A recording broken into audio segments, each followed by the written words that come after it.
እስከመቼ ነው ምን ሞታው? ያኛው አጥር ሲነሳ አርሲ ሲያልቅ ነገ ይሄ ደግሞ የመታረድ ማይከል ይሆናል። እያለቅን ነው ተብሎ እኮ ምን ለመታወጅ አለበት? ኦርቶዶክስ ተዋሕዶ ቤተክርስቲያንን የሚመሩት በበላይነት ያሉ አባቶቻችን አሉ።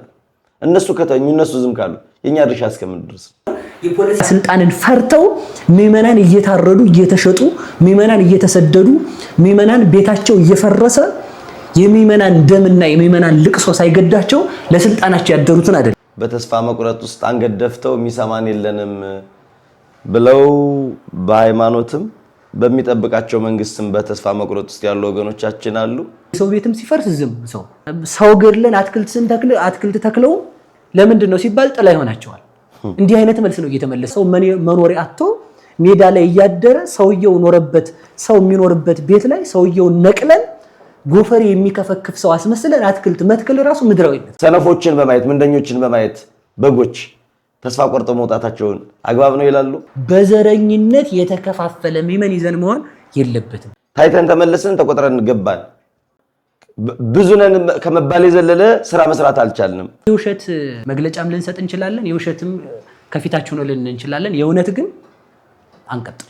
ምንደኛ እረኛ ምንላቸው ሰውን በገንዘብ እየሸጡ ገንዘብ ያከማቹ ሰውን ያላተረፉ ናቸው። ተገደልነን ስንል ከሌላ እምነት ያላቸው ሰዎችም ጭምር ስለተገደሉ አርፋችሁ ቁጭ በሉ የሚል ማደንዘዣ ወቅተውን ነበር ባለፈው። ሲገድሉን ጽድቅ ከሆነላቸው አትግደሉን ስንል መልሰን የምንገደል ከሆነ ራሳችንን መከላከል ግዴታ ይሆናል። ፍትህ ከመሬት የለም። ከመሬት የሚያሳድደን ከመሬት በክርስትናችን የሚገለን በክርስትናችን የሚጠላን ነው ያለው። ስለ በጎቻችን መሞት አለብን። ስለ በጎቻችን ተቀድመን አራያ መሆን አለብን። ቀደሙ ብሎ ከኋላ የሚሆን ሰው አይደለም የሚፈልገው። ቀደሙ ብሎ ቀድሞ የሚገኝ ነው። እያረሳሱ ለሚገሉን እጃችን አንስጥ፣ አጀንዳችን አንቀይር። ዛሬም ነገም ከነገ በኋላ ማርሴ ላይ አንውጣ። ነፃነትን እስኪሰጠን ሚሰማን እስኪመጣ ከላይ ለእግዚአብሔር እታች ላለው ለሚመራን አካል መጮሃችን ወደ ኋላ እንበል። የእግዚአብሔር ቤተሰቦች ይህ የዋካ ብርሃን ሚዲያ ነው። ዋካ ብርሃን ሚዲያን ላይክ፣ ሼር፣ ሰብስክራይብ እንድታደርጉ በዚህ አጋጣሚ በፍቅር ጠይቃለሁ። ዋካ ብርሃን ሚዲያ የቤተክርስቲያን ድምጽ ነው።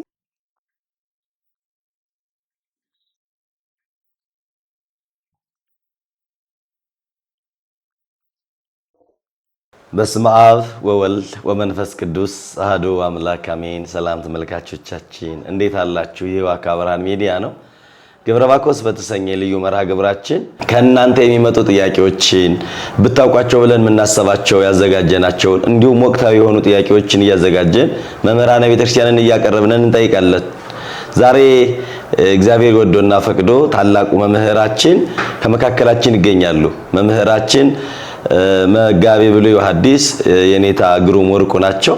መምህራችን እንኳን ደህና መጡ። እንኳን ደህና ቆያችሁ። እንዴት ሰነበቱ? እግዚአብሔር ይመስገን። አክብረውን ወደ ዋካ ብርሃን ሚዲያ ስለመጡልን እጅጉን አድርጌ በተመልካቾች ስም አመሰግናለሁ። እኔም አመሰግናለሁ ሁላችሁም ህዝበ ክርስቲያኑንም እናንተም በእንዲህ አይነት ስራ መንፈሳዊ አገልግሎትን ለህዝቡ ስለምታዳርሱ እግዚአብሔር ከዚህ በላይ የምታገለግሉበትን ያድርግ ብዬ እመኛለሁ። አሜን። መምህራችን ጋር እግዚአብሔር ወዶ ፈቅዶ ተከታታይ የሆኑ በነገረ ክርስቶስና በምስጢረ ሥላሴ ዙሪያ ሰፋ ያለ ጥያቄዎችን መልሰውልናል፣ ሰርተናል። ለዛሬ ግን አቅድመን የምንሰዳችሁ ወቅታዊ በሆነው በቤተክርስቲያናችን በኢትዮጵያ ኦርቶዶክስ ተዋሕዶ ቤተክርስቲያን በጣም ብዙ አማኞች እየተገደሉ ቀያቸውን ትተው እየተፈናቀሉ ሩቁነንም እንኳን ብንመለከት ሞታቸውን ከመመልከት የዘለለ ምንም አላረግንምና እንደው በዚያ ዙሪያ እንዳንድ ኦርቶዶክስ ተዋሕዶ አማኝ እንዳንድ አገልጋይ እንዳንድ መንፈሳዊ ሚዲያም እኛም ድርሻችንን እሳቸውም ደግሞ እንደ መምህር እንዳንድ አባት እንደው እስከምን ድረስ ነው የሚባለውን ደረጃ በተወሰነ ዙሪያ ልንጠይቃቸው መምህራችን ከመካከላችን ጠራናቸው እና እግር መንገዱን የሰራናቸው ተከታታይ የሆኑ በምስጢረ ሥላሴ በነገረ ክርስቶስ ዙሪያ ጥያቄዎች ስለጠየቅናቸው በያላችሁበት ጠብቁን። በክፍል 1 በክፍል 2 በክፍል 3 ስራዎች ሰርተናል ለማለት ፈልጌ ነው።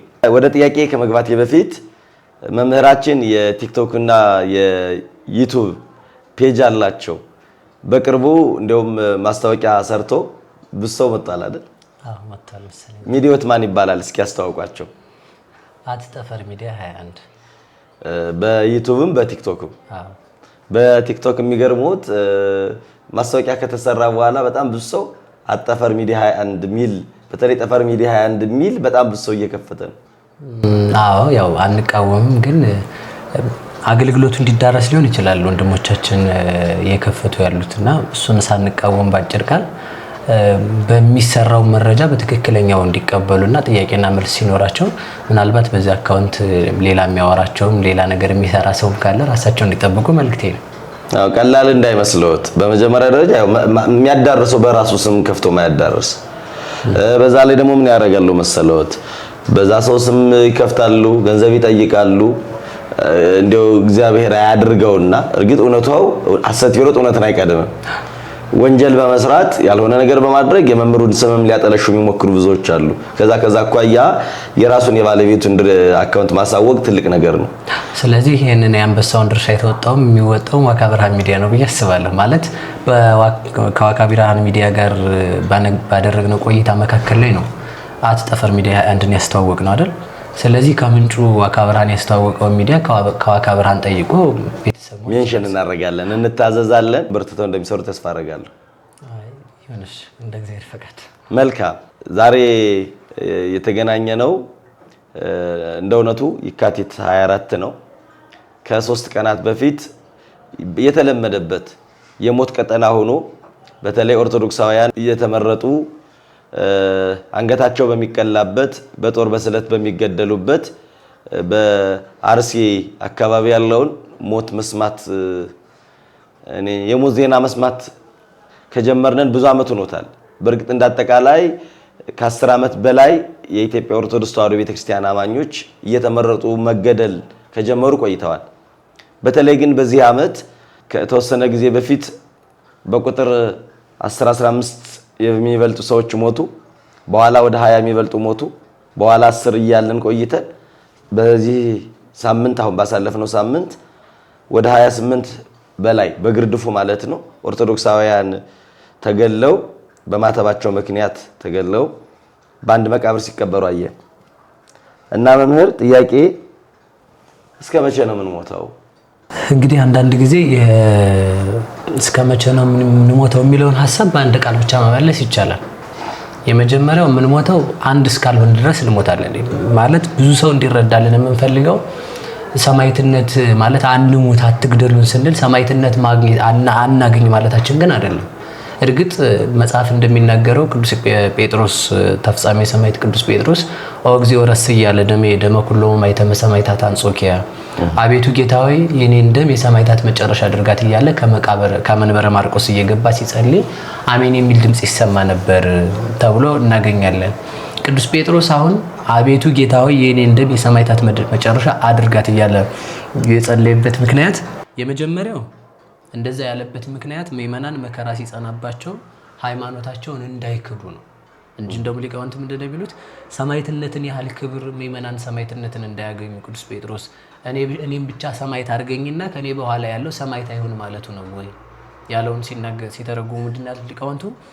መከራ ቢጸናባቸው አይችሉም፣ በመከራ ምክንያት ሃይማኖታቸውን ይክዳሉ። እንዳይክዱ አቤቱ ጌታ ሆይ እኔን የሰማዕታት መጨረሻ አድርገኝ እያለ ጸልዮ ነበር አባታችን ቅዱስ ጴጥሮስ ተፍጻሜ ሰማዕት ቅዱስ ጴጥሮስ ማለት ነው። እና ከዚህ የተነሳ ምንድነው ለማለት የፈለግኩት መሞታችን መቼ ነው የሚቆመው ቢባል የክርስቶስ እስከሆነ ድረስ የሚገድሉን ሰዎች እንደሚገድሉን የታወቀ ነው። ምክንያቱም በስሙ አምነን ዓለም የሚጣላን፣ ዓለም የሚገድለን፣ ዓለም የሚያሳድደን፣ ዓለም የሚገርፈን፣ ዓለም እንደ ጉድፍ ከቤቱ ሳይሆን ከሀገራችን አስወጥቶ ሊጥለን የሚፈልግበት ምክንያት የክርስቶስ መሆናችን። ግን ይህንን ቢያንስ እንዳንሞት ማለት አንደኛ ትውልድ መቀጠል ያስፈልጋል። ሁለተኛ ሰማዕትነት በራሱ ክብር ቢሆንም በዚያ ምክንያት ሃይማኖታቸውን የሚክዱ ሰዎች ስላሉ ሰማዕትነቱን ሳይሆን በተልእኮ ስም የሚመጡትን ሴራዎችና መገደላችንን እንቃወማለን። ስለዚህ ስንቃወም ግን ምን ማለታችን ነው? ባጭር ቃል መሞታችን የሚቆመው መቼ ነው ቢባል የመጀመሪያው አንድ መሆን ይጠበቅብናል። ለሃይማኖታችን መሞት በመጽሐፍ ተፈቅዷል። ሰው ለዘሩ ነው እንጂ የማይሞተው ለሃይማኖቱ እንዲሞት በሰማዕትነት አደባባይ መስክረው ሞተዋል።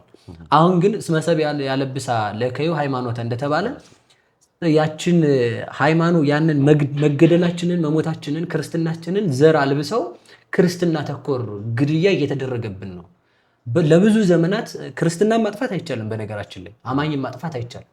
ምክንያቱም ክርስትና ይቀጥላል። ማጥፋት አይቻልም ስንል ግን እየሞትን እንኑር ማለታችን አለመሆኑን ደግሞ ሰው መገንዘብ አለበት። ስለዚህ ምንድነው ለማለት የፈለኩት ይሄ በፖለቲካ ወይንም በዘር ስም በመልኩ በወጉ በባህሉ ስም ተደርጎ ክርስቲያኖች ላይ የሚመጣው ግድያ መቆም የሚችለው አንደኛ አንድ ሆነን ማሰብ ስንጀምር፣ አንድ ሆነን መጀመሪያ ሃይማኖታችንን ማወቅ አለብን።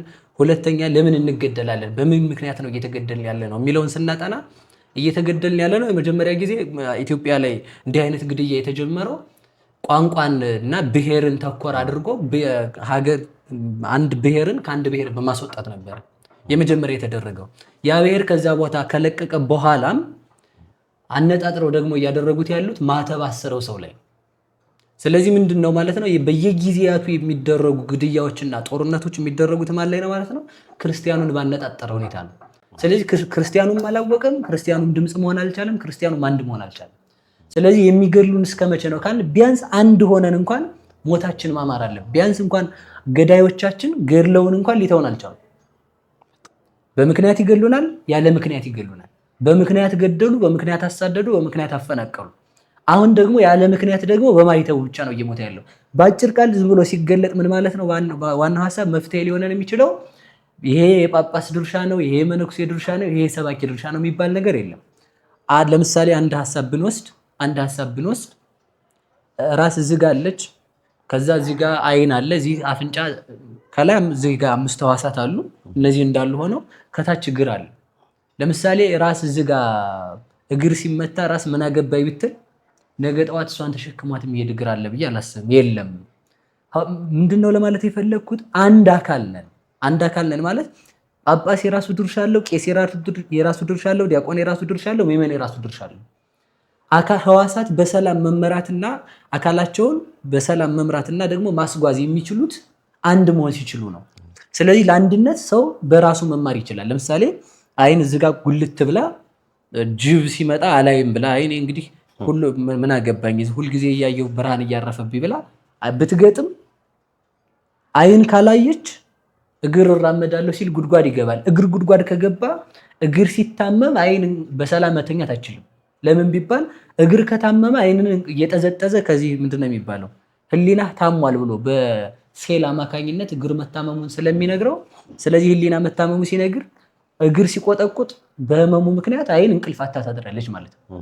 ስለዚህ የእግር ህመም የአይን ህመም መሆኑን እናውቃለን። ስለዚህ ምንድነው አንድነት ያስፈልጋል። ጆሮ እኔ ምን አገባኝ ሁልጊዜ ክፉ እየሰማሁ እዚህ በኋላ አልሰማም ብትል ጅብ ሲጮህ ባሰማ ገና ለገናው ጆሮ ስላልሰማች ብሎ ጆሮ ስላልሰማች እኔ አልሮጥም ቢል እግር ጅብ ደርሶ እግርንም ይበላል ጆሮንም ይበላል። ስለዚህ ዋናው ሐሳብ ምንድነው ከተባለ ሰው ራሱ የአንድነት ስብስብ ነው። ይሄ ቤት ራሱ ቤት ሆኖ መኖር የቻለው የድንጋይ፣ የብሎኬት፣ የብረት፣ የቆርቆሮ ከዛ በኋላ የውሃ መዘርዘር ይቻላል። እሱን እንግዲህ በግንበኞች ይዘርዝሩት። ባጭሩ የነዚህ ሁሉ ስብስብ ነው።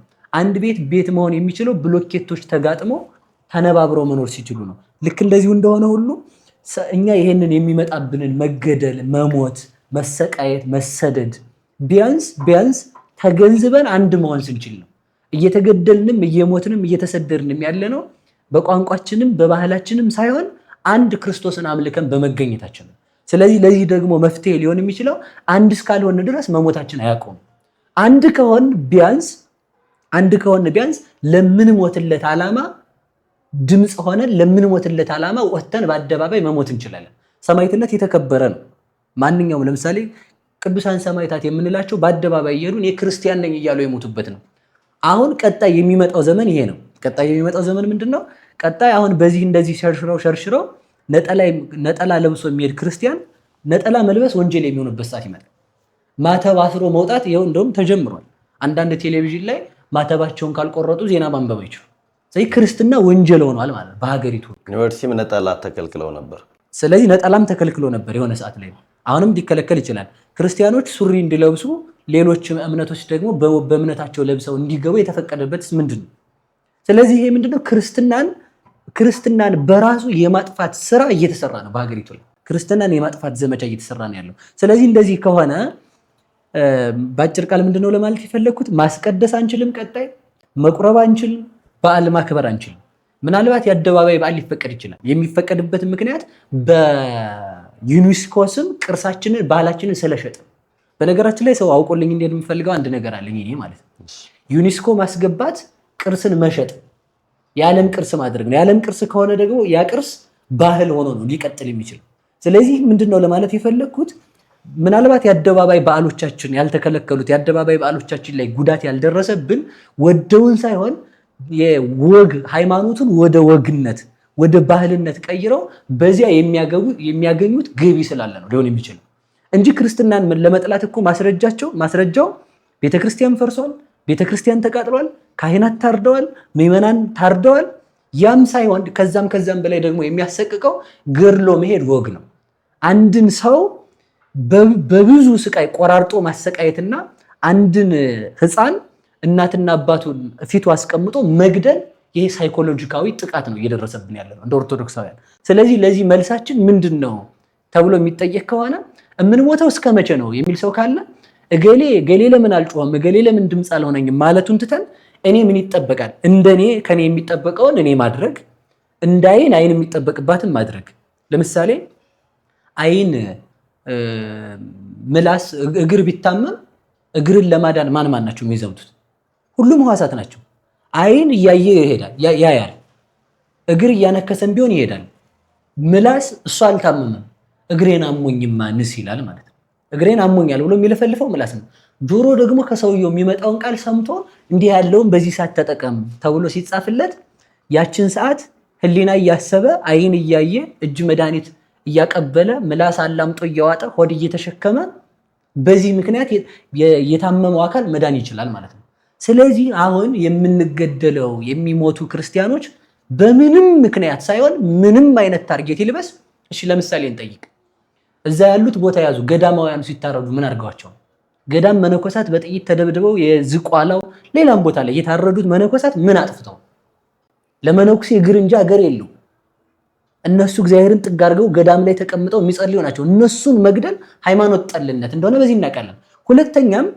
ሁለተኛም ሌላ ሀገር ያሉ ሰዎች ጠቅልለው ከወጡ እዛ ጋር ያሉትን ሰዎች ከነሱ ጋር በዘር በምን የሚመስሏቸውን ሰዎች መግደል ሃይማኖት ተኮር ነው። ስለዚህ ለዚህ መፍትሄያችን ምንድነው ከተባለ የመጨረሻም የመጀመሪያም ምንድነው እሱ መጀመሪያ አማኝ መሆን፣ ሁለተኛ አንድ መሆን፣ ለጉዳዩ ሌላ ሰውን ተጠያቂ ጳጳሳት ምን ይበሉ ቄሶቹ ምን ይበሉ ሳይሆን ቄሱ አብሮ እየታረደ ነው፣ ዲያቆኑም አብሮ እየታረደ ነው፣ ምዕመኑም አብሮ እየታረደ ነው። ስለዚህ እነዚህ ገሌ ምን ይበሉ ሳይሆን የድርሻችንን ተጠቅመን የድርሻችንን ወስደን የሚነቁ አባቶችን ከቻልን ማንቃት፣ ካልቻልን ግን ምንድነው የሚባለው እንደው የሚሰማንን ሰው ይዘነው እንሄዳለን፣ የሚያውከንን ሰው ትተነው እንሄዳለን። ደግሞ ነግረነው ጠላት የሚሆነን ሰው ካለ ዝም ብለነው መፍትሄ ማምጣት መቻል አለብን።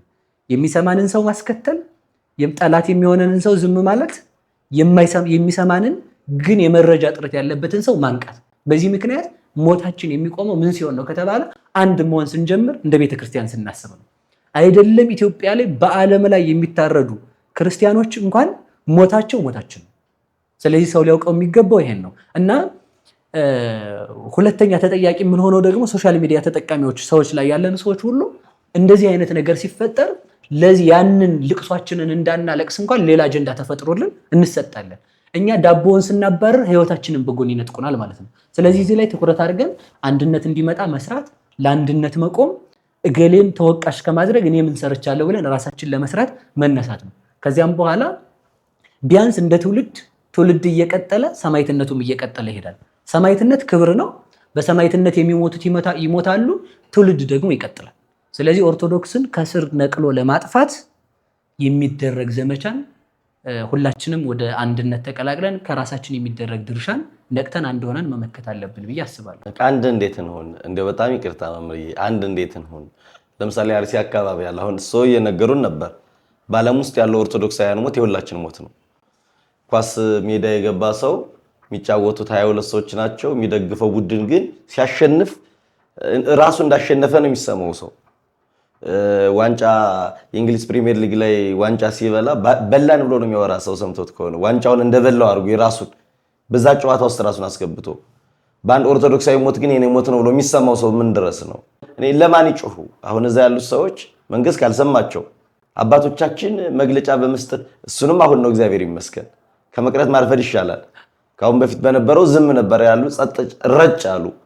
ከዛ በኋላ መምህራን ወጥተው ያስተማሩ ድምጽ ያሰሙ እንደረኛ እንደመሪ ምሩን ያሉ መምህራን አሉ። በእውነቱ ድርሻቸውን የተወጡ በጣም ብዙ መምህራን ብዙ የሚባሉ የቤተክርስቲያን መምህራን ጮኸዋል።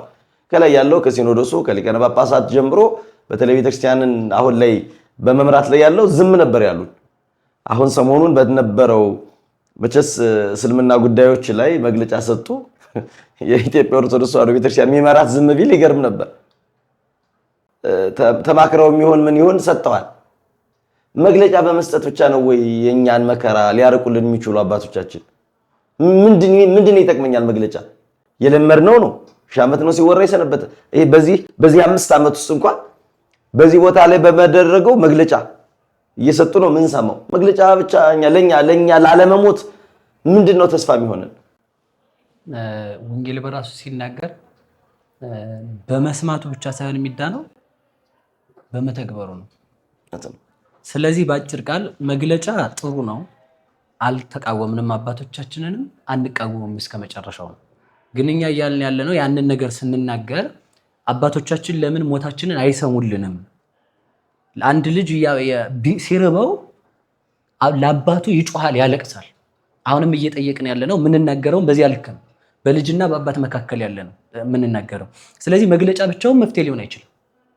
ስራ ያስፈልገናል። የአንድነት ስራ መሰራት አለበት። አንድ ሁለተኛ ከአንድነት ስራ ባለፈ ደግሞ የተሰሩትን ሴራዎች ለይቶ በማውጣት በማጋለጥ ህዝበ ክርስቲያኑን አንድ ማድረግ ይጠይቀናል። ከዛ በተረፈ ግን አንድ ሰው ልጁ እየሞተ ዝም ካለ አባት ነው ወይ ሊሆን የሚችለው? አንድ አባት ለልጁ ምን ኃላፊነት አለበት? የሆዱ ኃላፊነት አለበት፣ የትምህርቱ ኃላፊነት አለበት፣ የጤንነቱ ኃላፊነት አለበት፣ የህይወቱ ኃላፊነት አለበት። አባት ያለው ልጅ አይገረፍም። ማን አባቱ ሞገሱ ስለሆነ ማለት ነው። ስለዚህ የመጨረሻ አባት እያለን መገደል የለብንም እንደ ሐሳብ ስናስብ ማለት ነው። ስለዚህ ምግባችን መታሰብ አለበት ማለት አንድ ሰው ሰፈሩን ለቆ እየተሰደደ በሚሊዮን የሚቆጠሩ ሰዎች ሀገራቸውን ጥለው እየተፈናቀሉ ዝምታ መግለጫ መፍትሄ ነው ብዬ አላምንም በዚህ ማለት ነው። ምክንያቱም አንድ አባት ለልጁ ስለ ትምህርቱ፣ ስለ ጤንነቱ፣ ስለ ሆዱ ሁሉ ማሰብ ግዴታው ስለሆነ ማለት ነው። ስለዚህ ከዚህ የተነሳ መግለጫ ብቻውን መፍትሄ አይደለም። መሞት ካለብን አብረን መሞት ሁሉ አለብን። መሰደድ ካለብንም አብረን መሰደድ አለብን። ምክንያቱም መቅረት ብቻ ሳይሆን ማርፈድን ዋጋ ያስከፍላል። መቅረት ብቻ አይደለም፣ ማርፈድ በጣም ዋጋ ያስከፍላል። በህይወት ላይ ማርፈድ ዋጋ ካስከፈለ አሁን እየሞትን ያለ ነው። መሞታችን ደግሞ ከዚህ በላይ ዋጋ ሊያስከፍለን ይችላል። ምናልባት ይሄ ምዕመን በሃይማኖቱ ያልጠነከረ ሊሆን ይችላል። ለሃይማኖቴ የማይጮህልኝ ሰው የሚከተል ምዕመን ሊኖር ይችላል። ዛሬ ዝም ካሉን ነገ ምን ሊሆን ይችላል እጣችን የሚል ምዕመን ስለሚፈጠር፣ ስለዚህ ሁላችን ምንድን መደረግ አለበት ማለት ነው? ከመግለጫ ባሻገር ስራን ይጠይቀናል። ስራው ደግሞ ምን መደረግ አለበት ከተባለ እንደ ቤተክርስቲያን እንደ አባቶቻችን መስራት ይጠይቀናል። እንደ አባቶቻችን መዋቅር አለ። እንደ ቤተክርስቲያን ዘመነ ቆስጠንጢኖስን ማየት እንችላለን። ስለዚህ እንደዛ ያለ መዋቅር ከዛ ምዕመኑ ደግሞ ራሱን የመጠበቅ ስራ እንዲሰራ ማድረግ ግዴታ ይጠበቅበታል። ምክንያቱም ነገ ሞትን አሁን እኮ ሞትን ለምደነዋል። መሞት አሁን አዲስ ስንት ሰው ነው የሞተ ነው ጥያቄው። ስንት ሰው ነው የሞተ ነው እንጂ ማን ነው የሞተ? በምን ምክንያት ነው የሞቱት? በሃይማኖታቸው ነው የሚል የለም። ስንት ሰው ነው የሞተ ለመግለጫ። ያ መግለጫው በራሱ የገቢ ቢዝነስ ማሰባሰቢያ ሆኗል። አሁን የሰው ሞት አንድ ሰው ቪዲዮ ሰርቶ በዚያ ሰው ሞት ይቅርታ ይሄን ስል ቪዲዮ የምትሰሩትን አይደለም እየወከለ ያለው ያንን ዜና በማናፈስ ወይንም ያንን መግለጫ በማንበብ ገቢ ማሰባሰብ እንደመሆን እየተቆጠረብን ያለ ነው። ስለዚህ እንደ ሞት መግለጫ ብቻ ሳይሆን የሚያስፈልገን ስራ ያስፈልገናል። ስራ ደግሞ ሲያስፈልገን ቤተክርስቲያን ውስጥ ያሉት ሰዎችን ብቻ ሳይሆን የሚወክለው ማለት ኃላፊዎችን ብቻ ሳይሆን የሚወክለው ከታች ያለው ምዕመን ድርሻውን ወስዶ አንድ ሆኖ ራሱን መጠበቅና መከላከል አለበት።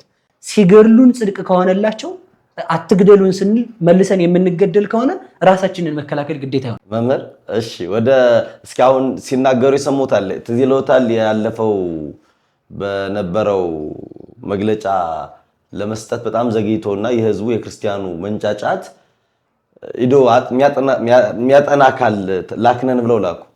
ከዛ በኋላ ምንድን ነው ያሉን? የሞቱ ሌላ እምነት ጭምር ያላቸው ስለሆኑ ብለውን በራሳችን እኔ እንጃ የሃይማኖት እኔ ለመናገርም ስለሚሰቀጥጠኝ ነው። እኛ አትግደሉን ሞተብን ነው እንጂ ያልን ሌሎች ቤተ እምነት ያሉ ሰዎች አልሞቱንም አላለም። እነዛም ለምን ይሞታሉ? እንደ ሰውነት ከሞቱ እንኳን እስኪገባን ድረስ ሁላችንም እንደምናውቀው ተመርጠን ነው የምንሞተው። ተመርጠን የተገደልነው። ሲቀጥል ተገደልነን ስንል ከሌላ እምነት ያላቸው ሰዎችም ጭምር ስለተገደሉ አርፋችሁ ቁጭ በሉ የሚል ማደንዘዣ ወቅተውን ነበር ባለፈው። አሁን ላይም ራሱን የደገሙት እና ይሄ ማደራጀቱ ይሄ አንድነቱን ማያመጡት ከሆነ አሁን ቅድም ሲናገሩት ምሳሌ መሰሉልን። አንድ አካል ውስጥ ያሉ ህዋሳት የሚያደራጃቸው አንድ አካል አለ አይደል? አይንም ተቀመጥ ሌሎች ህዋሳት ላይ ይሄ ምላስም ከንፈርም እጅም የተቀመጠበት አካል የሚባል አለ። አካላችን ደግሞ ኦርቶዶክስ ተዋሕዶ ቤተክርስቲያንን የሚመሩት በበላይነት ያሉ አባቶቻችን አሉ። እነሱ ከተኙ እነሱ ዝም ካሉ የኛ ድርሻ እስከምን ድረስ ነው? የኛ ድርሻ እስከምን ድረስ ነው ከሆነ እሱ ጥሩ እስከምን ድረስ ነው የሚባለው ጥያቄ ጥሩ ነው። ቅድም የተናገርኩት ነው። የነቃውን ይዘን እንሄዳለን፣ ያልነቃውን እንተዋለን። ለምሳሌ ሰው እኮ ራሱን ያሟል አይደል? ሰው ራሱ ተቆርጦ መኖር አይችልም። የአይምሮ ህመም ቢያጋጥመው ህዋሳቱ ራሱን ተከባክበው ማዳን ግዴታቸው ነው። የመጀመሪያው ግን ቢያንስ የማይድን ከሆነ ያንን አካል እስከምንቆርጠው ድረስ ራሱ እየተንከባከብን እናኖረዋለን። ስለዚህ ዋናው ሐሳቤ ምንድነው ለማለት የፈለኩት አንድ እንዳንሆን የሚከለክሉን ሰዎች ካሉ ከአንድነታችን በስተጀርባ ያሉትን ሰዎች ትተን አንድ ወደ መሆን መሄድ አለብን። ይሄ ግዴታ ነው። ግዴታ የሚሆነው እንዴት ነው? አንደኛ ክርስቲያን በክርስትና በራሱ የክርስቶስ መሆን አንድ አካል ላይ መኖር ነው። አንድ አካል ላይ መኖር ከሆነ ደግሞ አንድ አካል ላይ እየኖሩ የአንዱ አካል ህመም የማይሰማው አካል የለም። እንደዚያ ከሆነ ወይ እዚህ ውስጥ ያሉት ነርቮች ተበላሽተዋል፣ ሴሎቹ ወይ ሞተዋል፣ በድነዋል ማለት ነው። የእግር ህመም የማይሰማው ህሊና የለም፣ አካል የለም። እግር ሲታመም የሚሰማው የት ነው? እዚህ ጋር ነው። ተመታሃል፣ እግር ታሟል፣ ወይ እንቅፋት አግኝቶታል፣ ወይ እሳት በላህ ብሎ የሚነግረው ህሊና ነው። ያ ህሊና መስራት ካልቻለ ህዋሳት በራሳቸው መንገድ ሄደው ህሊናቸውን ማዳን አለባቸው። ስለዚህ በአጭር ቃል እያልኩ ያለሁት እኔ ምንድነው ሐሳቡን ስጠቀልለው ይሄን ሐሳብ ምዕመናኑ በየትኛውም ሐሳብ ይሁን አንድነትን የሚከለክላቸውን ሰው ትተው አንድ መሆን ግዴታቸው ነው። ስለዚህ አንድ መሆን ግዴታቸው ነው። መልካም እግዚአብሔር አንድነትን ያምጣልን። በጣም የሚያሳዝነው እንደው በተለይ ተመልካቾቻችንም በዚህ ሐሳብ ይሰጡበታል። እንዳንድ አካል ሆነን እዛ ላይ ያለው አርሲ ላይ ያለው ሌላም ቦታ የሚገደሉት ኦርቶዶክሳውያን የኔ ሞት ነው ብሎ ማሰብ ቢቻል ኖሮ እንዴት ደስ ይል ነበር። ባህር ዳር ላይ ያለው፣ አዲስ አበባ ላይ ያለው፣ ሐዋሳ ላይ ያለው፣ ድሬዳዋ ላይ ያለው ሁሉም አማኝ አንድ ነን ብሎ መነሳት 67 80 ሚሊዮን ተብለን ምንድነው የጥምቀት ጊዜ አንድ ሰው የጻፈውን እግር መንገዱን ታይተን ተመልሰናል ተቆጥረን ተመልሰናል የሚል በጣም ደስ የሚል ስነ ጽሑፍ አየሁኝ። ታይተን ተመልሰን ተቆጥረን ገባን። ብዙ ነን ከመባል የዘለለ ስራ መስራት አልቻልንም እና አሁንም የቻልነውን አጋጣሚ ሁሉም ሰው ወጥቶ ወደ አንድነት ተደራጅቶ እዛ ጋር የሚገደሉት ወገኖቻችን አትንኩ ብለን መናገር እንኳን ምንችልበት ነገር እስካሁን አልመጣም። ቢቻል ግን እጃችን ላይ ባለው ስልክ በማንሳት እንደው ለሚሞቱት ለሚገደሉት ወገኖቻችን እስከ እንደው የሚሰማ ቃል እግዚአብሔር እስኪያመጣ ድረስ ምንችለውን ያክል ድርሻ እንድንወጣ አደራ ለማለት ሞክራለሁ። እግዚአብሔር ይስጥልኝ መምርዬ። ወደ ቀጣይ ሐሳብ ልግባ። ትክክለኛ የእረኝነት ባህሪ የሌላቸው ምንደኞችን በመመልከት ብዙ በጎች ከበረት እየወጡ ነው እና አግባብ ነው። ለምሳሌ በሃይማኖታቸው ምክንያት የክርስቲያኑን ሞት፣ የክርስቲያኑ መገፋት፣ የክርስቲያኑ መሳደድ የማይጨንቃቸው ጳጳሳትን በማየት ሃይማኖቱን የጠላ ከኦርቶዶክስ ተዋሕዶ ቤተ እምነት የወጣ አጠቃላይ ቤተክርስቲያንን የሚጠላ አባት የሚባለውን በእርግጠኝነት ሁሉም ማለት አይቻልም። ምንደኞች አሉ። ትክክለኛ እረኞችን አብሮ ጨፍልቆ የሚጠላ ከቤተክርስቲያን የሚያስወጣ አባት የለም ወደ ማለት ተስፋ ወደ መቁረጥ የሄደ ብዙ ናቸው። እሱንስ እኒህን ሰነፎችን በማየት ምንደኞችን በማየት በጎች ተስፋ ቆርጠው መውጣታቸውን አግባብ ነው ይላሉ? እሺ እግዚአብሔር ይስጥልኝ። ሁለት ነገር ነው ያለው። ምንድነው ልናገር የፈለኩት? አንደኛው ልክ የተናገርኩት ነው አንደኛው። ሁለተኛው ነገርና ሁለቱ ነገር አሁን አንድና ሁለት የምናገረው ነገር ምንድነው? የመጀመሪያው ጥሩ ሰው ጳጳሳትን ሲያለቅሱልን የነበሩ ድምጽ ሲሆኑን የነበሩ አሉ። ከዛም ውጭ የሉም አላልኩም። እነሱም ሌሎችም ደግሞ አሉ። ሁላችንም አለን ማለት ነው። ሊቀ ሊቃውንት የኔታ ዕዝራ ሐዲስ ያኖራችሁም ይኖራል እናንተም ትኖራላችሁ የሚል ንግግር ሲል ሲናገሩ ሰማኋቸውና ያኖረንም ይኖራል፣ እኛ ግን ላንኖር እንችላለን። ሰው ፈርቶ እድሜ ሊያራዝም ይችላል። ፈርቶ ግን እድሜ መቀጠል አይችልም። ሰው ፈርቶ ዛሬ ኖሮ ሆዱን መሙላት ይችላል። ከዘላለም ረሃብ ግን መዳን አይችልም። ክብሩ እንዲቀጥል ማድረግ ይችላል። ከዘላለም ውርደት ግን አያድነውም። ፈርቶ ሰላም ማግኘት ይችላል፣ ጊዜያዊ ሰላም። ዘላለማዊ ሁከትን ከገሃነም መቅረት አይችልም። ስለዚህ የውሸት መግለጫም ልንሰጥ እንችላለን፣ የውሸትም ከፊታችሁ ነው ልንን እንችላለን። የእውነት ግን አንቀጥል። የእውነት የሚቀጥለው እውነት እስከ መቼም ድረስ ብትሆን እውነት ናት እየጠራችና እየቀጠለች የምትሄደው ማለት ነው። እና ከዛ የተነሳ በሰው ምክንያት ሃይማኖታቸውን የሚቀይሩ አሉ። ምንደኛ እረኛነት ምንድን ነው የሚለውን መጀመሪያ ብናየው ጥሩ ነው። ምንደኛ እረኛን የተከተለ ሰው የመጀመሪያ የምናገረው ሰውን መቼም ቢሆን አንከተልም። እኔ የምከተለው የማይሞተውን ክርስቶስን ነው። ደግሞ ያለፉትን በሃይማኖት ጸንተው ዕብራውያን ምዕራፍ 13:7 ላይ የጸኑትን ዋኖቻችሁን አስቡ ተብሎ ተነግሯል። የጸኑትን ዋኖቻችሁን አስቡ። እንዲህ አይነት ዘመን ሲመጣ የምናስባቸው የጸኑትን ነው። ከዛ የሚጸኑትን ጸንተው የሚያጸኑን ነው የምናስባቸው። የመጀመሪያ የጸኑትን ማሰብ የሚባለው ምንድን ነው ከተባለ በእምነታቸው ጸንተው ምዕመናንን የሚመሩትን ነው። በእንዲህ አይነት ዘመን ላይ እገሌ እንደዚህ ብሏል፣ እገሌ አባት ከጎኔ ካልሆነ ብሎ ሰው አይቶ የሚክደውም ትውልድ ያልተማረ ትውልድ ነው።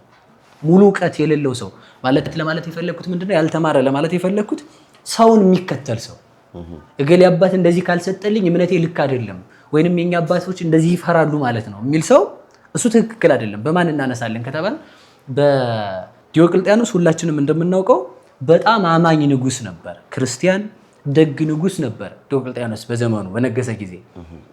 ዲዮቅልጥያኖስ ሰው ተከታይ ንጉስ ነበር። አባጋጌዎስን የሚከተል በጳጳሱ በአባጋጌዎስ የሚያምን አባጋጌዎስ ልክ ነው ብሎ የሚያምን ግን በሰው የተመረኮዘ ክርስቶስን ያላገኘ ምንደኛ እረኛን የተከተለ። ምንደኛ እረኛ የምንላቸው ሰውን በገንዘብ እየሸጡ ገንዘብ ያከማቹ ሰውን ያላተረፉ ናቸው። ባጭር ቃል እሱ ነው። በዚህ ዘመንም ምንደኛ እረኛ ብዙዎች ነን፣ ከራሴ ጀምሮ ማለት ነው። ምንደኛ ማለት እሱ ደሞዙ እንዳትታጎል የሚሰብክ፣ ደሞዙ እንዳትታጎል የሚቀድስ፣ ደሞዙ እንዳትታጎል ቤተክርስቲያን የሚጠብቅ፣ ደሞዙ እንዳትታጎል እንደዚያ የሚያደርግ ነው። ምንደኛ ማለት ገንዘቡን ተስፋ የሚያደርግ ነው። አንድ አባት እንደውም ምን አሉ? ለመቁረብ አብቃኝ እያሉ ይጸልያሉ፣ ግን ቀዳሽ ናቸው። መቼም እየቀደሱ እየቆረቡ ለመቁረብ አብቃኝ ብለው ሲጸልዩ ግራ ያጋባናል።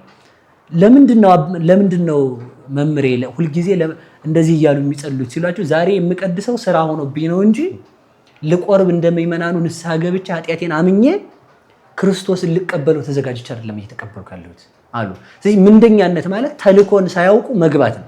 ስለዚህ በዚህ ምንደኛነትን በማን እናየዋለን? በአባ አጋጌዎስ እናየዋለን።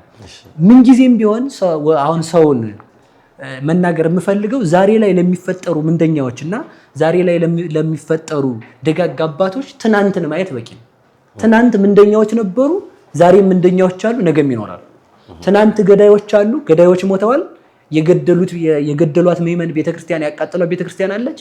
ዛሬም ገዳዮች አሉ፣ የሚገድሏት ምዕመን የሚገድሉባት ልጆቿን የሚገድሉባት ቤተክርስቲያን አለች። እነሱ ይሞታሉ፣ ቤተክርስቲያን ትቀጥላለች። አሳዳጆች ያሳድዷታል። ትናንት የገፋት ዛሬ ይገፋታል፣ ዛሬ የሚገፋት አሁንም ያሳድዳታል፣ ያሳድዳት ይገላታል፣ ቤተክርስቲያን ትቀጥላለች። ስለዚህ ከምትቀጥለው ጎን መሆናችንን ማወቅ ይጠበቅብናል። ስለዚህ ምዕመኑ ምንድነው ማድረግ ያለበት? በእንዲህ አይነት በመከራ ዘመን ላይ ትናንትን ማየት። ትናንት ለምሳሌ ትናንት ይሁዳ ነበረ፣ ዛሬም ይሁዳ አለ፣ ነገም ይሁዳ ይቀጥላል። ትናንት አንዱን አካል ወልድን የሸጠ ይሁዳ አለ፣ ዛሬ አንዷን አካል ቤተክርስቲያንንና መንፈስ ቅዱስን የሚሸጡ አሉ፣ ነገም ይቀጥላሉ። ስለዚህ ትናንት ጴጥሮስ አለ ፈርቶ የካደ፣ ዛሬም ጴጥሮስ ይኖራል፣ ነገም ደግሞ ተመልሶ ቤተክርስቲያን ሲያምርባት ተመልሶ የሚያምን ጴጥሮስ አለ፣ ይምጣ መልካም ነው። እንደዚህ እያለ ይቀጥላል። ትናንት ቅዱስ ዮሐንስ ወልደ ነጎድጓድ ነበር መስቀል ላይ ከክርስቶስ ጋር ቀራንዮ ላይ ማለት ነው። ዛሬም ደግሞ አብረው ቀራንዮ ላይ የቆሙ አባቶች ምዕመናን አሉ፣ ነገም የሚቆሙ አሉ። ትናንት ከመንግስት ተልከው የክርስቶስን መረጃ ለመውሰድ ግብር ለቄሳር ነው የሚገባው ወይንስ ለእግዚአብሔር ነው ብለው ቄሳርን ክርስቶስን መጥተው የሚፈታተኑ የቄሳር መልእክተኞች አሉ። ዛሬም አሉ መለካውያን ቤተክርስቲያንን በሁለት ነገር የሚፈትኗት፣ በሁለት ነገር የሚፈትኗት። እሱ ማለት ምን ማለት ነው? ቤተክርስቲያን እንደው በጣም የሚገርመኝ ነገር ይሄ ነው። እኔ የሚገርመኝ ነገር አንድ ሰው ነው ሹፌር ነው አሉና ሄዶ ዘንባባውን ገጭቶ ትራፊክ ያዘው። ሲገጨው ምን ብሎ ቢሰጥሩ ነው? ገብቶብኝ ነው ዘንባባው ገብቶብኝ ነው የገጨው የሚል መልስ ሰጠ።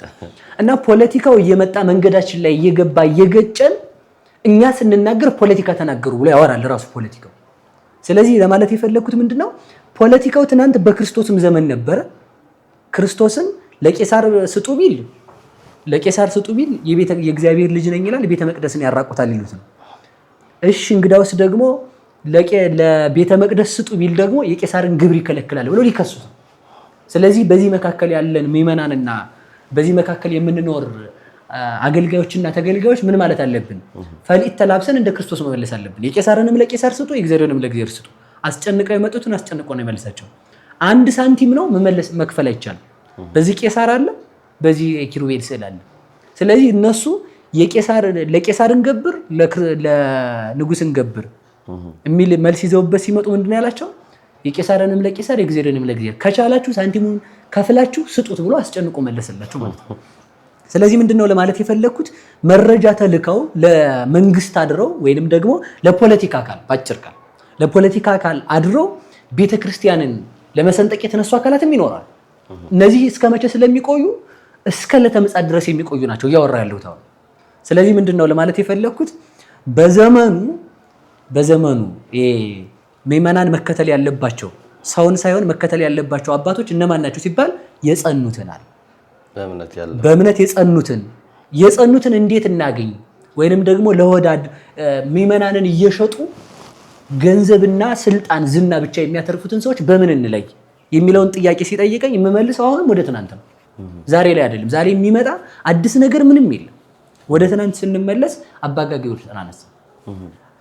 ንጉስ ዲዮቅልጥያኖስ ክርስቲያን ንጉስ ነው ብለናል። በነበረበት ዘመን ዘምቶ የንጉስ ልጅ ማርኮ ያመጣል። የማረከውን የንጉስ ልጅ ለአባ ጋግዮስ አስተምርልኝ ጠብቀው ብሎ ይሰጠዋል። ዲዮቅልጥያኖስ እስከዛን ጊዜ ድረስ ክርስቲያን ዲዮቅልጥያኖስ እና ሰው ተከታይ ነበረ ዲዮቅልጥያኖስ። ስለዚህ ከዛ በኋላ ምንድነው ያለው? ያ ልጅ ያንን ንጉሱ ከአባ ጋግዮስ እንደሆነ ያቅና ያ የተማረከበት ልጁ የተማረከበት ንጉስ ለአባ ጋግዮስ መልእክት ልኮ ልጁን በወርቅ ገዝቶ ወሰደው። ንጉሱ ተዋግቶ ያመጣውን አባ ጋግዮስ ሸጠው ማለት ነው። ከዛ ከንጉሱ ደግሞ ገንዘብ እየተቀበለ ከሁለቱም ገንዘብ ተቀበለ። ልጁን ከመለሰለት ንጉስም ከዲዮቅልጥያኖስ። ስለዚህ በዚህ ምክንያት ዲዮቅልጥያኖስ አሁንም ዘምቶ ተዋግቶ ሌላ ሀገር ዘምቶ ሲዋጋ ያን ልጅ አገኘው፣ ከጦርነት ግንባር አገኘው። ማርኮ ይዞት መጣና አባ ጋግዮስም ልጁ ግን አለ ደህና ነው አለው። አዎ ደህና ነው፣ ላክልኝ ለየው። አይ አሁን ስላመመው ወደ አንተ ጋር መምጣት አይችልም። ከዛ ቀጠለ ንጉሱ፣ እንደዚያ ከሆነ እንግዲያውስ እኔ መጥቻ ያዋለሁ። አይ ሞቷል። ከዛ በኋላ ሞቷል ሲለው ደግሞ እሺ ከሞተም መቃብሩን አሳየኝ። ከዛ በኋላ የሌላ ሰው መቃብር ይሄ ነው ልጅ የሰጠህ ልጅ ነው ሞቷል አለ። ከዚህም በኋላ ዲዮቅልጥያኖስ ምንድነው ያለው? ይኸው እንግዲህ አሁን እኛ አባቶች ዝም በማለታቸው ምክንያት ከቤቱ ወይንም እኛ ዝም በማለታችን ምክንያት ከቤቱ የሚወጣ ሰውም ልክ አይደለም ብለው ከዛ የተነሳ ነው። ከዛ በኋላ ምንድነው ያለው?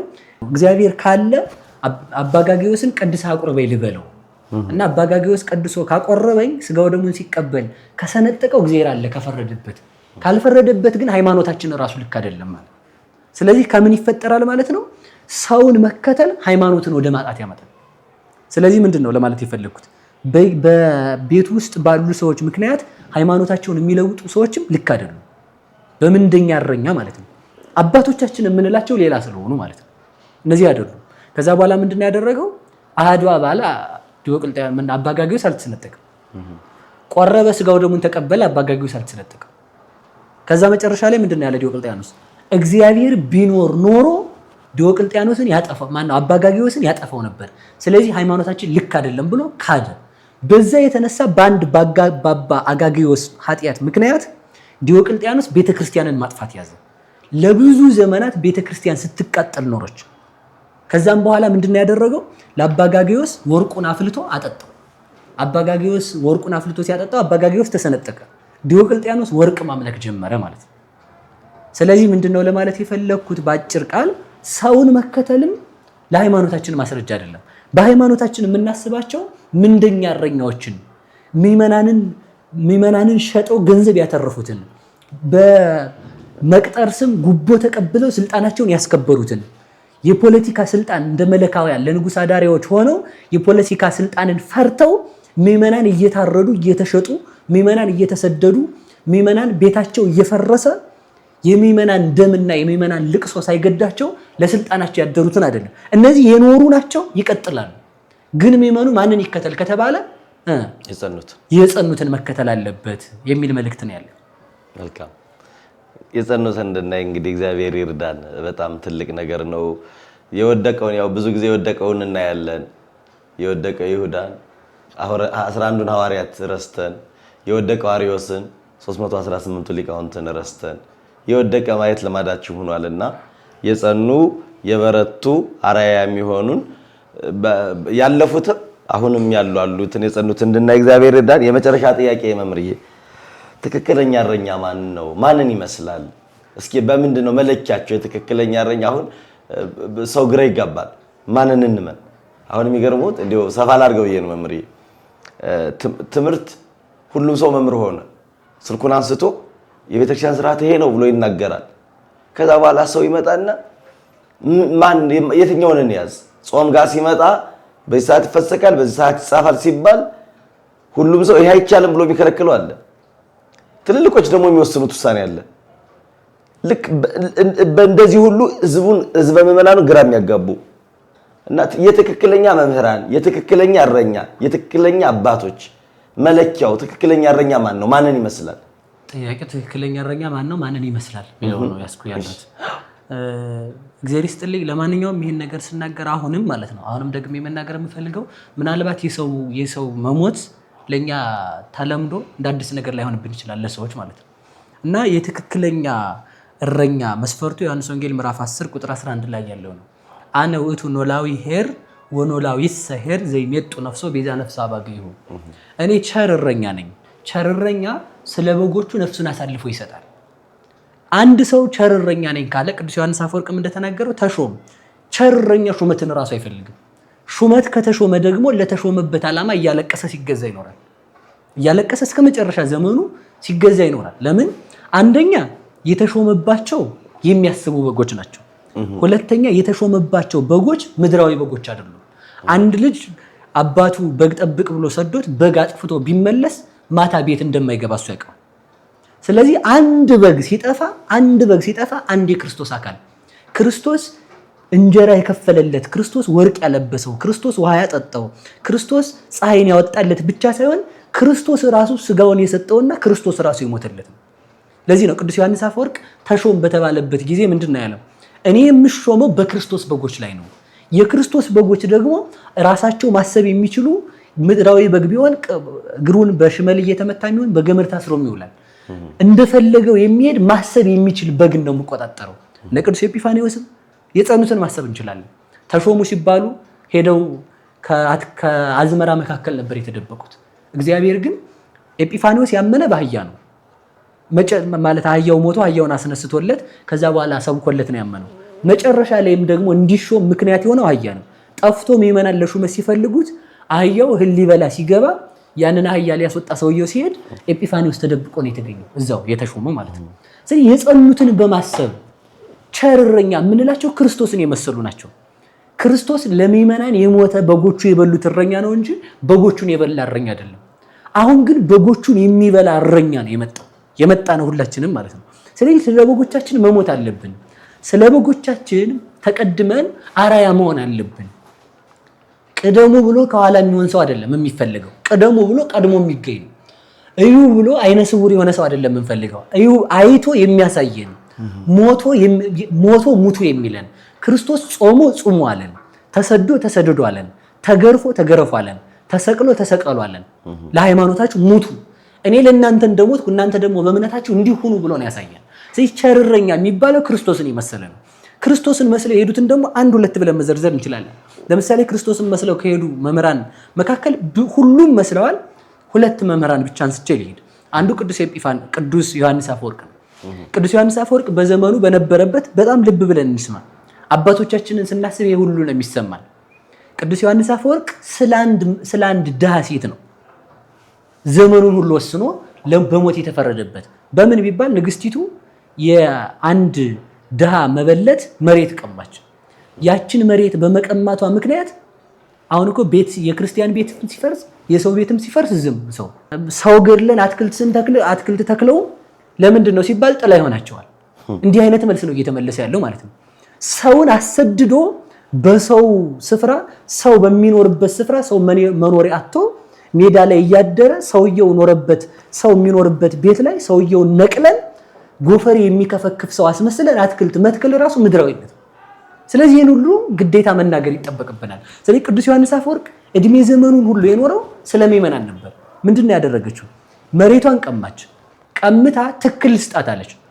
ትፈልጊያለሽ አላት። ትክ አልፈልግም፣ የኔ የወይን መሬቴ ከዓመት 3 ታፈራለች፣ ልጆችን ርስት ነቅያቸው አልሞትም፣ ስለዚህ እኔ አይሆንም ስትል አይሆንም ብላለችና መሬቷን መልሻ አለ ቅዱስ ዮሐንስ አፈወርቅ። አይቻልም አለች። በዚያው ላይ እኔ ንግስት ነኝ መውሰድ እችላለሁ አለች፣ ስልጣኗን ተመክታ። ቅዱስ ዮሐንስ አፈወርቅ ግን ምንድነው ያደረገው? አንቺ ንግስት ብትሆኚ የንጉሠ ሰማይ ወምድር የክርስቶስን ቃል አልሰማሽምና ስጋው ደግሞ እንዳትቀበይ ከምእመናን ጋር እንዳትገናኝ አውግዤሻለሁ የሚል ሐሳብ ሰጣት። በዚህ ምክንያት የተነሳ ምንድነው ያለችው? ቅዱስ ዮሐንስ አፈወርቅን ታውበሉት ብላ እነ ቅዱስ ኤጲፋንዮስ ልካበታለች። ታውበሉት የቀደመውን የመከራ ዘመን አመጣዋለሁ የሚል መልእክት ስትልክ ምን አለ መሰለ? ምን አለ? የመከራውን ዘመን ካመጣችም ቶሎ ታምጣው። መሰቀል ከሆነም ጌታዬ እንደተጎዳ እጎዳለሁ፣ ለአንበሳ መሰጠትም ከሆነ ዳንኤል እንደተጎዳ እጎዳለሁ፣ እሳት መጣልም ከሆነ 3 ደቂቅ እንደተጎዱ እጎዳለሁ፣ ሽንት ቤት መጣልም ከሆነ ኤርሚያስ እንደተጎዳ እጎዳለሁ፣ በእሳት መጠበስም ከሆነ እነ መርቆሬዎስ እንደተጎዱ እጎዳለሁ። በእኔ ላይ ሊደርስ የሚችለው ምንድነው? በመጋዝ መሰንጠቅም እንደሆነ ኢሳይያስ እንደተጎዳ እጎዳለሁ። የምታደርጊውን ነገር ፈጥነሽ አድርጊው። ነገር ግን ያው ለምእመናን ጠበቃ ሆነ ስለ ነገር ግን እኔን ስታሰድደኝ በቀን እንዳታሰድደኝ በሌሊት ታሰድደኝ። ለምን ቢባል ምእመናን መምህራችንን አሰደደችብን ብለው ሲጮሁ ወይንም ደግሞ እሱን አታሰድጂ ብለው ሊገጥሙ ስለሚችሉ ምእመናን እንዳይሞቱብኝ ስታሰድደኝ በሌሊት አሰድጁ በሏት ብሎ ለምእመናን ጠበቃ የሞተ ነው። አባቶቻችን የምንላቸው እነዚህ ነው። ለምእመናን ሞት የምእመናን ምግባቸው፣ የምእመናን ልብሳቸው፣ የምእመናን ስደታቸው፣ የምእመናን መሰደባቸው፣ የምእመናን መናቃቸው የነሱ መናቅ ወይም የነሱ ቁስል ሆኖ ለነሱ ጠበቃ የሆኑትን አባቶቻችን እንላቸዋለን። ስለዚህ አሁን እኛ ይሄን ስንናገር ምን እንደሚመጣ እናውቀዋለን። ስለሱ አይደለም ጉዳያችን። ቢያንስ ይሄን ሰው ሰምቶት ተገንዝቦት በእውነተኛ ማንነቱ ተረድቶት እኛ ፖለቲካ እያወራን ሳይሆን ፖለቲካው በራሱ መጥቶ ገብቶብን መሆኑን አውቆ ሰው ተረድቶ እምነታችንን አትንኩን እንኑር ነው ያለው። እንኑር ማለት ወንጀል ከሆነ እንግደል ማለት ምን ሊሆን? ሲገድሉን ለነሱ ጽድቅ ከሆነ አትግደሉን ማለት ለምን ቢያንስ ጽድቅ አይሆን? ለምን ቢያንስ ጽድቅ ባይሆን ለምን ቢያንስ ከወንጀል ነፃ አይሆን? ስለዚህ ከዚህ የተነሳ ነው ሁለተኛው አባቶቻችን የምንላቸው ለምእመናን ራሳቸውን የሰጡት ናቸው። እንደነማን? እንደነ ቅዱስ ቅዱስ። በነገራችን ላይ ልብ ብለን እንድንሰማ የምፈልገው ምእመናን ትናንት ደግ አባቶችም እንደነበሩ ዛሬም ደግ አባቶች አሉ። በዚህ ዘመን ምን አባት አለ እያሉ አባትንም መኮነን ሌላ ለሌላ ለነቃፊ መስጠት ነው። እኔ እያልኩ ያለሁት ክፉዎች የለንም አይደለም ያልኩት፣ አለን። ግን ቢሆንም ደግሞ ምንን ማሰብ አለብን? ክርስቶስን መስለው የሚኖሩትን እያለቀሱ ለመሞት ዝግጁ የሆኑ አባቶቻችንን ማሰብ አለብን ነው። ገሌ ብዬ መጥቀስ አይጠበቅብኝ፣ ሰው ለዚህ ችግር ስለሌለበት ማለት ነው። ስለዚህ ቸርረኛ የምንላቸው እንደነማን ያሉትን ነው ከተባለ እንደነ ቅዱስ ያሉትን። ቅዱስ በአንድ ሀገር ላይ በኤጲስቆጶስነት ተሹሞ ይኖራል። ሕዝብና አሕዛብ ያሉባት ሀገር ናት። በዚያች ላይ ተሹሞ ሲኖር አሕዛብ እየመጡ ክርስቲያኖችን እየማረኩ ሲወስዱ ገንዘብ እየከፈለ ምእመናንን ያተርፋቸው ነበር። ገንዘብ እየከፈለ ደሞዙን እያወጣ እየሰጠ ምእመናንን ያተርፍ ነበር። ዛሬ ግን ሰው እየሸጥን ገንዘብ የምናተርፍነን ነው። በሰው አስከሬን ላይ ተረማምደን ስልጣንን ገንዘብ የምናደርግነን ነው። ዛሬ ሰው ይሸጣል፣ በህጋዊ መልኩ ማለት ይሸጣል። ሰው በጉቦ ይሸጣል፣ በዘረኝነት ይሸጣል፣ በሆድ ይሸጣል፣ በጥቅም ይሸጣል፣ በስልጣን ይሸጣል። በዚህ ሁሉ ይሸጣል ሰው። ስለዚህ ምንድነው ለማለት ይፈልኩ ይህ ቅዱስ እንደዚህ ምእመናንን እየገዛ በብር እየዋጀ ሲያስቀር ኖሮ የመጨረሻ ላይ ምንድነው የሆነ ሲባል መጨረሻ ላይ ገንዘቡ አለቀ። ገንዘቡ ሲያልቅ አንዲት ድሃ መበለት በነገራችን ላይ በጣም የሚያሳዝነው ነገር ድሮ አባቶቻችንን ድሃ ሁሉ ያገኛቸው ነበር። አሁን በዘበኛ ታጥረው ማን አገኝቷቸው? ማን አስገብቶ ያለ ዘበኛ ምንድነው አንተ ተንቀሳቀስ ነው የሚለው ማለት ነው። እነ ቅዱስ ዮሐንስ አፈወርቅ እኮ ጋርድ ጠበቃ ይሾምላችሁ ጋርድ ይኖራችሁ ስላቸው ወግድ አንተ ክላ ማለት ክላ በእኛ ቋንቋ ማለት ነው ዘወር በሉልኝ ብለው ዘበኛቸውን የሚጠብቋቸውን ሰዎች አርቀው ምዕመናን እንዲያገኟቸው በከተማ ይወጡ ነበር። ዛሬ በከተማ የምንወጣው ገንዘብ ለመሰብሰብ ነው እንጂ ምዕመናን እንዲያገኙን አይደለም። ማንኛችንም ሰዎች የራሳችን ደህንነት ሰው እንዳያገኘን ደስ ይለዋል። ሰው ጋርድ እንደዚህ አንድ 30 50 60 ፖሊስ ተመድቦለት ቢጠብቀው ማለት ሰው ባያገኙ። ስለዚህ ምንድነው አባቶቻችን የምንላቸው ምዕመናን እንዲያገኟቸው ሰፈር ድረስ እየሄዱ ለምዕመናን ድክመት ይኖሩ ናቸው። ምዕመናን ለምሳሌ ብዙ አባቶችን መጥቀስ እንችላለን።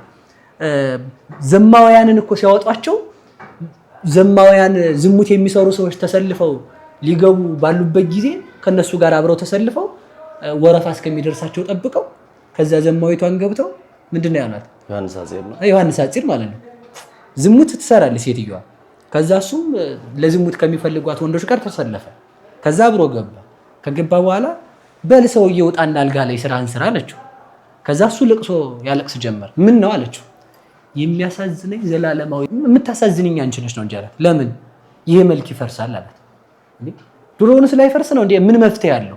መፍትሄውማ ይሄ መልክ ሲፈርስ የማይፈርስ መልክሽን እያጠፋሽ ነው ብሎ እስከዛ ድረስ እስከ ድክመቷ ድረስ ሄዶ ከዛ ከዝሙት አውጥቷታል። ከዛም በኋላ ያቺ ሴትዮ እሱ እየሮጠ ሲሄድ እየተከተለችው መንገድ ላይ አርፋ ለመንግስተ ሰማያት በቅታለች፣ ለገነት ማለት ነው።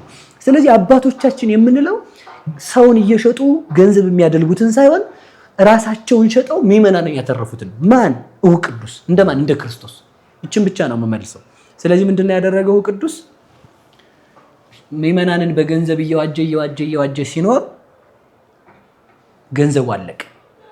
ገንዘቡ ሲያልቅ አንዲት ድሃ ሴት ገንዘብ የሌላት ሴትዮ ልጇ ተማርኮ ሊሄድ ሲል መጣችው ቅዱስ እያለቀሰች ምን ሆነሽ ነው አላት።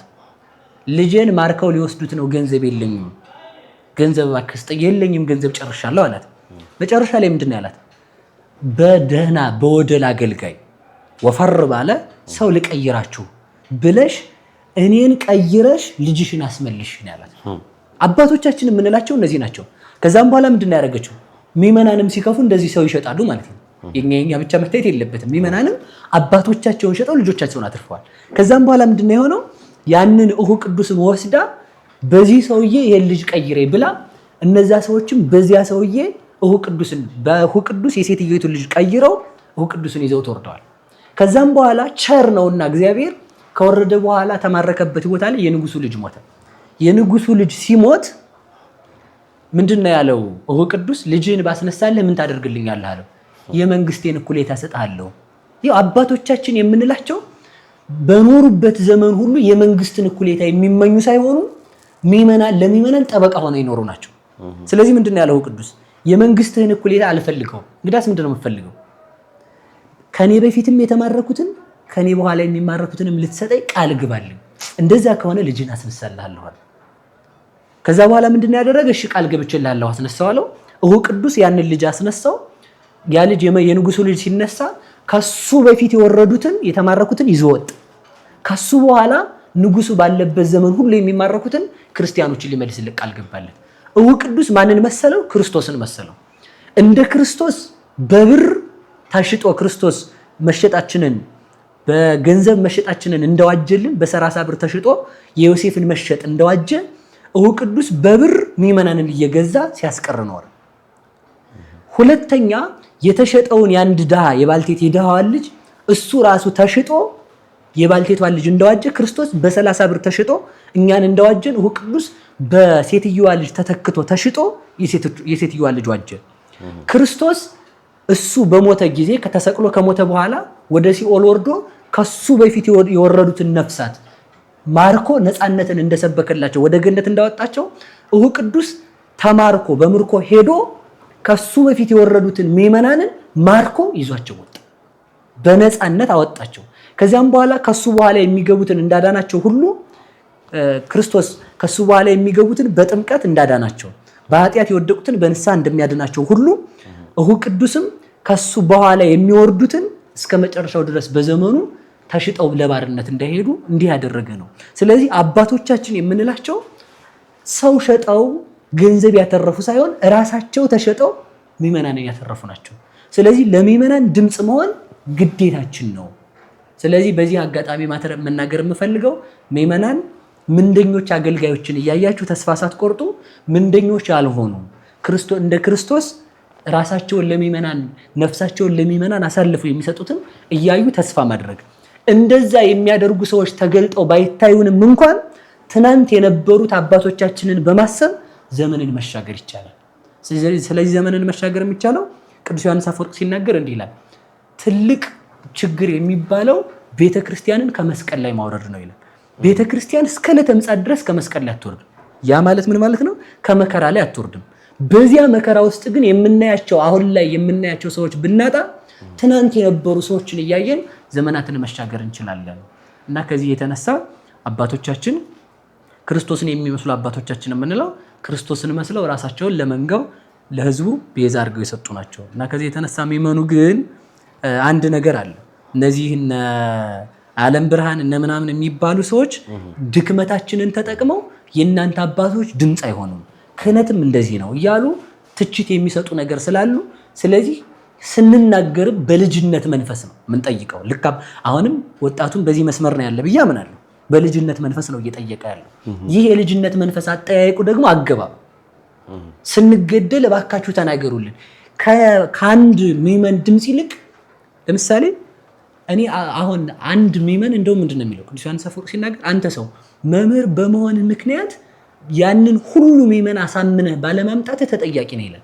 ከዚያም በላይ ደግሞ የነበሩት ሲፈልሱ እኛ ተጠያቂ ነን። ስለዚህ የመጀመሪያው ተልኳችንን ዓላማችንን ያላወቅን ሰዎች አለን ቤት ውስጥ። እነሱን ሰዎች መንቃት ካልቻሉ ግን ምን ማድረግ? የጸኑትን እያሰብን አሁንም የሰማዕትነቱ ጽዋ ከቀጠለ አንድነታችንን አስቀጥለን ቤተክርስቲያናችንን እና ምዕመኑን መታደግ አለብን ብዬ አምናለሁ እና ፍትህ ከእግዚአብሔር ነው፣ ከመሬት የለም። አንድ ሀሳብ ብቻ የምጨምረው ምንድነው በጣም ተናግሬዋለሁ ሌላ ሚዲያ ላይም ተመልካቾቻችን ይቅርታ እንድታደርጉልኝ መድገም ስላለብኝ ነው። ፍትህ ያለው ከሰማይ ነው፣ ይሄን አምናለሁ። ፍትህ ከመሬት የለም። አንድ ልጅ ነበረ መዝሙረ ዳዊት ላይ አቡየ ወእሜ ገደፉኒ ወእግዚአብሔር ተወክፈኒ ያለው ላይ እዛ ትርጓሜ ላይ ነው አባቶቻችን ተረጉሙልንና ጠንቋዮች ተሰብስበው ንጉሱ ታመመ። ሲታመም ጠንቋዮች ተሰብስበው ለንጉሱ መድኃኒት ምን እናድርስ ሲባል የማይገኝ ነገር እንፈልስፍ ብለው ለእናቱም አንድ ለአባቱም አንድ የሆነ ልጅ የውሸት ጥበበኞች ለእናቱም አንድ ለአባቱም አንድ የሆነ ልጅ ተፈልጎ መጥቶ በዚያ አባቱ አርዶ እናቱ ይዛ አባቱ አርዶ በዚያ ደም ቢታጠብ ንጉስ ይድናል ብሎ ንጉሱን መከሩት። ንጉስ ሲያስፈልግ አያጣም፣ ተፈልጎ ተገኘ። ሲገኝ ለእናቱም አንድ ለአባቱም አንድ የሆነ ልጅ ተገኝቶ መጣ። ያ ልጅ ሲመጣ የመጀመሪያው የሚራራ አባት ነው አይደል? ከጠላት የሚያስጠላ አባት ነው። አባትየው ብር ተቀብሎ ልጁን ሸጠ። እናቲቱም በብር ልጇን ሸጠች። በዚህ ምክንያት አባትና እናት ቢጨክኑ ፍርድ የሚፈርድ ንጉስ ነው።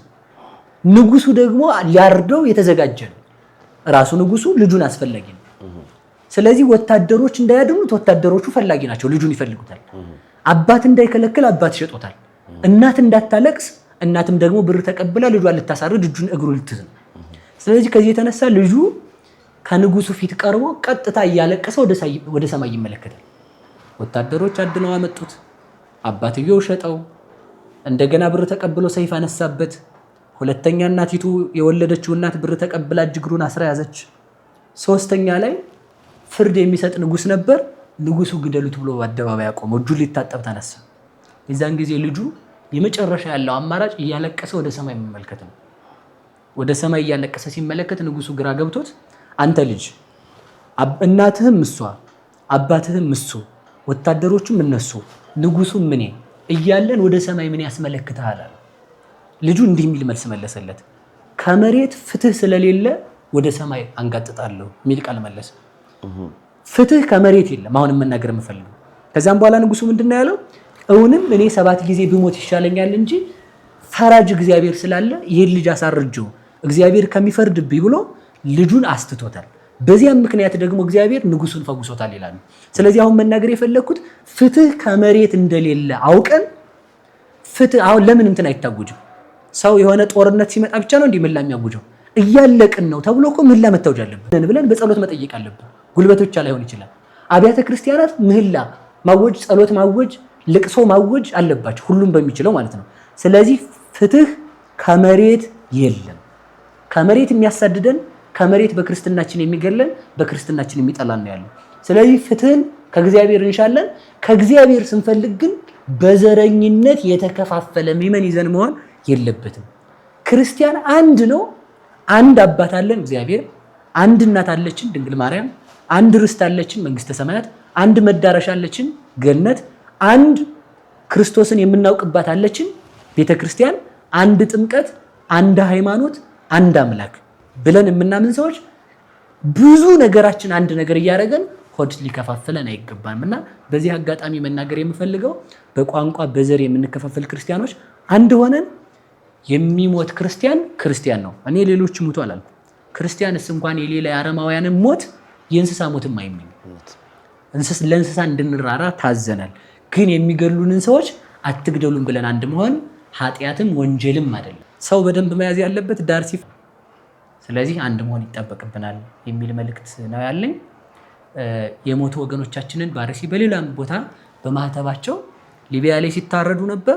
አሁን ሀገራችን ታርዷል። ፈታ መሀል ዳር ይሆናል ነው ያኛው አጥር ሲነሳ አርሲ ሲያልቅ ነገ ደግሞ የመታረድ ማይከል ይሆናል። ስለዚህ ሰው የዘነጋው ይሄን ነው። እግር ሲቆረጥ ከዛስ ከፍ ሲል ከዛ እግር ጫማን ቆረጥ ከዛ የት እንደርሳለን? ቁርጭምጭሚትን ስንቆርጥ የት እንደርሳለን? ባት ሲቆረጥ የት ይደረሳል? ከዛ የት ይደረሳል? ከዛ የት ይደረሳል? ከዛ አይን ብቻ መቅረቷ ነው ማለት ነው። ስለዚህ ዳሩ ሲፈታ መሃሉ ዳር መሆኑን አስበን መስራት አለብን። እኛ አሁን ይሄንን የምንናገረው ፈርተን ሳይሆን ክርስትና ተተኪ ትውልድ ያስፈልጋታል። ተተኪ ትውልድ ደግሞ ሁሉም ሞቶ አልቆ አይደለም። ተተኪ ትውልዱን አስከብረን በሃይማኖት በምግባር የጸና ትውልድ መቅረብ ስንችል፣ ስለዚህ ከዚህ የተነሳ ነው እላለሁ። በእኔ በኩል ያለው ይሄ ነው። እጅጉን አድርጌ አመሰግናለሁ መምህራችን። እንግዲህ ሰው እኛ ምንችለውን እናረጋለን፣ እኛ ምንችለውን እናገራለን።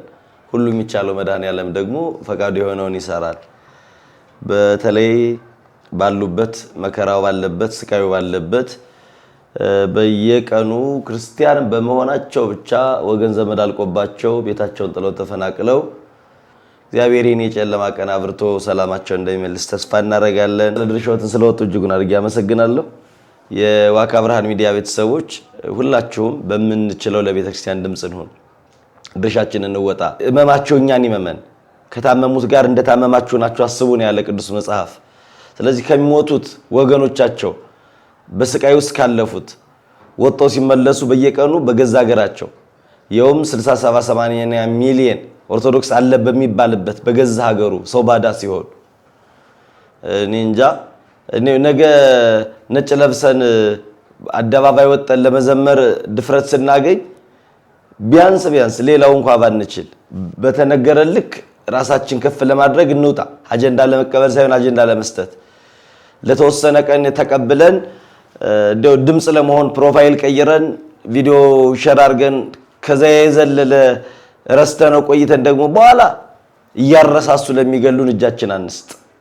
አጀንዳችን አንቀይር። ዛሬም ነገም ከነገ በኋላ ማርሲ ላይ አንውጣ። ነፃነትን እስኪሰጠን ሚሰማን እስኪመጣ ከላይ ለእግዚአብሔር እታች ላለው ለሚመራን አካል መጫወቻችን ወደ ኋላ እንበል። ለነበረን ጊዜ ሁሉ እጅጉን አድርጌ አመሰግናለሁ። የመጨረሻ መልእክት ይኖረኝ መምህሬ? ያው ማለት የፈለኩት አሁን የሁሉንም አባቶች ድምጽና ደግሞ የምእመናን የተናገሩት ይመስለኛል። ማለት የፈለኩት ምንድነው ሁል ጊዜም ቢሆን አጀንዳ ቀያሪዎች መሆን የለብንም። አንደኛ አጀንዳው በተቀየረ ቁጥር ሌላ ገድለውን እኮ ሌላ ሐሳብ ይፈጥራሉ እነሱ። እኛኛውን ስንቀባበል በሞታችን ላይ ነው እየተረማመዱ ያሉት። ስለዚህ እንደዚያ እንዳይሆን ለውጥ ለማምጣት ሚዲያ ላይ መጮህ ብቻ ሳይሆን ከሚዲያ ያለፈ ስራ መስራት ግዴታ አለ። ይሄን በደንብ እንድንዘው የምፈልገው እሱ ነው። ከሚዲያ ያለፈ ሌላ ስራ መሰራት አለበት ብዬ አምናለሁ። ስለዚህ ይሄ ነው መልእክቴ። እግዚአብሔር ይስጥልኝ። በያላችሁበት ሰላሙን ያሰማን። ጀሮን ጭው ከሚያድር ከክፉ ዜና እግዚአብሔር ይጠብቀን። ለኢትዮጵያ እንደው ሀገር ጥሎ ጓዝ ጠቅሎ ከመሰደድ ይጠብቀን። ሁላችን ለንስሐ ሞት ያብቃን፣ በሰላም ያገናኘን። ከመምህራችን ከኔታ ግሩም ወርቁ ጋር የሰራናቸው በነገረ ክርስቶስ ዙሪያ ክፍል 1 ክፍል 2 ከቀጣይ ሳምንት ጀምሮ ስለምንሰራ ሁላችሁም ጠብቁን ለማለት ፈልጌ ነው። ሰብስክራይብ አድርጋችሁን ውጡ። ሐሳብ አስተያየታችሁን ኮሜንት ላይ ያስቀምጡልን። ለነበረን መርሃ ግብር አመሰግናለሁ። ይህ ዋካ ብርሃን ሚዲያ ነው። መልካም ቆይታ